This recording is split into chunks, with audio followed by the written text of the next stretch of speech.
Dhaka medical কলেজের mental health ডিপার্টমেন্টটা কোন দিকে? মেন্টাল হেলথ বিভাগ খুঁজছেন কেন? আপনি কি পাগল? বিশ্বাস করেন, এবার দেশে আসার আগে একদম ঠিকঠাক ছিলাম, কিন্তু দেশে আসার পর মনে হচ্ছে পাগল হয়ে গিয়েছে। রিয়া, আপনি তো কলেজে চলে এসেছেন।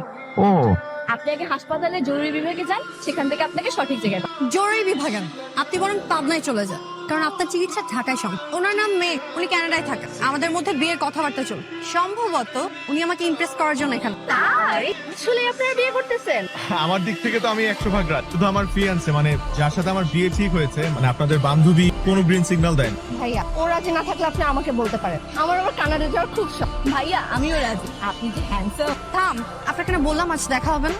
আর আপনি এখানে কিভাবে এলেন? আপনি ঢাকার রাস্তাঘাট চেনেন? কিচ্ছু চিনি না, ঢাকায় আমাদের কখনো থাকাই হয়নি। কানাডা যাওয়ার আগে আমরা চিটাগং এ থাকি। তবে গুগল ম্যাপ আছে, ট্যাক্সি আছে, এটা দেখে দেখেই চলে আসছি। আচ্ছা, আমার না গলা শুকিয়ে গেছে, আপনারা তো ক্লাস করে আসছেন, নিশ্চয়ই ক্ষুধার্ত। চলেন কোথাও বসে কিছু খাই। হ্যাঁ ভাইয়া, চল। না, আমাদের হাতে কোনো সময় নেই। আমরা এখন নীল খেতে যাবো বই কিনতে। তাহলে আমিও যাই আপনাদের সাথে নীল খেতে। অবশ্যই ভাইয়া, চল। Great. চলেন ভাইয়া। উনি আমাদের সাথে যাই কি করব? আমরা বই কিনবো, উনি দেখবেন। কাকে? আপনাকে? না, ভাইয়া, আপনি ওর কথা মাইন্ড করেন না। চলেন আমরা যাই। চল চল চল। চল মামা।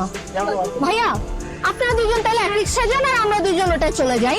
আর রিক্সা হচ্ছে দুজন মানুষের কাছাকাছি আসার সব থেকে ভালো মাধ্যম। কাল ঘটক বাসায় ফোন করে বলল আপনি নাকি আমাকেই বিয়ে করবেন বলে ফাইনাল ডিসিশন নিয়ে। কারণটা কি জানতে পারি? মানে আমার মধ্যে এমন কি আছে যে আপনার আমাকেই বিয়ে করতে হবে? আপনার ছবি যেদিন আমি প্রথম দেখেছি, সেদিন আপনার ছবি দেখে আমার কাছে মনে হয়েছে যে এই মানুষটা আমার খুব আর কাল যখন সরাসরি আপনার সাথে আমার দেখা হলো, তারপর মনে হয়েছে আপনার জন্যই তো এতদিন অপেক্ষা করছিলাম। আপনি সিনেমার ডায়লগ।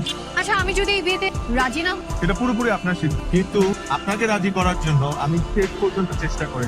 বিষয়টা একটু বেশি হ্যাংলাম হয়ে যাচ্ছে না? হ্যাংলামো কি? আচ্ছা আচ্ছা, দেখেন, আপনি যা ইচ্ছা বলতে পারেন, কিন্তু আমি জানি যে আপনি আমার প্রথম প্রেম। কি যা তা বলছে? আমাদের মধ্যে প্রেম হলো কবে? আমি তো বলিনি আপনি আমার প্রেমে পড়ে, আমি আপনার প্রেমে পড়ি। দেখেন, আপনি শুনে অবাক হতে পারেন, কিন্তু এটা সত্য যে আপনার যতগুলো ছবি আমার কাছে আছে সবগুলো আমি রুমের মধ্যে প্রিন্ট করে টাঙিয়ে রেখেছি, এবং প্রতিনিয়তই আমি ছবিগুলোর সাথে কথা বলি। আপনি কি আমার কাছে নিজেকে খুব রোমান্টিক বলে প্রমাণ করতে চাচ্ছেন? প্রমাণ করতে চাচ্ছি না, আমি জানি আমি রোমান্টিক। কোথায় সেটেল হবে? বাংলাদেশ নাকি কানাডা? আপনি যেখানে বলবেন। আমি বাংলাদেশের কোথাও যাব। তাহলে বাসর রাতেই সব পাসপোর্ট করি, আমি রান্না করতে পারি। গুড় মুড়ি চিরা দিয়ে সারা জীবন কাটিয়ে, পেটের জন্য ভালো। আমার সোপে অ্যালার্জি, আমি কাপড় ধুতে পারি। ওয়াশিং মেশিন, আমি কারোর সাথে রুম শেয়ার করতে পারি। ড্রয়িং রুম আছে, সোফা আছে, সোফায় কাটিয়ে দিব মুভি। আমরা প্রায় একই রকম। বাইরে বেরোলে মানুষ ভাববে হয় আমরা ভাই বোন, না হলে। তাহলে তো ভালোই হলো, হাজবেন্ডের সাথে এক্সট্রা একটা ফ্রেন্ড। আমার অলরেডি অনেক ফ্রেন্ড আছে, নতুন করে কোনো ফ্রেন্ডের দরকার। আচ্ছা, ও এইভাবে কথা বলতে কেন? কথা বলার ধরন দেখে মনে হচ্ছে ও আমাকে বিয়ে করতে চায়। হতে পারে ওর কোনো বয়ফ্রেন্ড আছে, যেটা তার বাবা আমাকে বলতে পারছে না, তাই কৌশলে আমাকে অপমান করে বিয়েটা ভেঙে দিতে চায়। আমরা এখন শপিং এ যাবো, আপনি বাসায় চলে যান।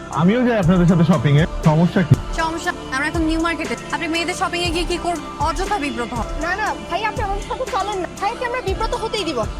না যাই। ইট ওয়াজ লাভলি মিটিং ইউ গাইস। ভালো থাকবেন, আসি। মেয়ে, আপনি বাসায় যাবেন কি? জানি না, রিক্সা নিব অথবা সিএনজি নিয়ে। ওগুলো তো অনেক সময় লাগে। আপনি মেট্রো রেলে চলে যান, সময় কম। দাঁড়ান, আপনাকে রিক্সা ডেকে দিচ্ছি, স্টেশনে নিয়ে যান। এই খালি, আচ্ছা, আমাদের দেখা হবে কবে? আমি ফোন করে। হাই, কালকে ফ্রি আছে? আমি আপনার জন্য প্রতিদিনই ফ্রি। সিনেমার মতো ডায়লগ ছাড়। আপনি কালকে সকালে রেডি থাকবেন। বাই। G madam.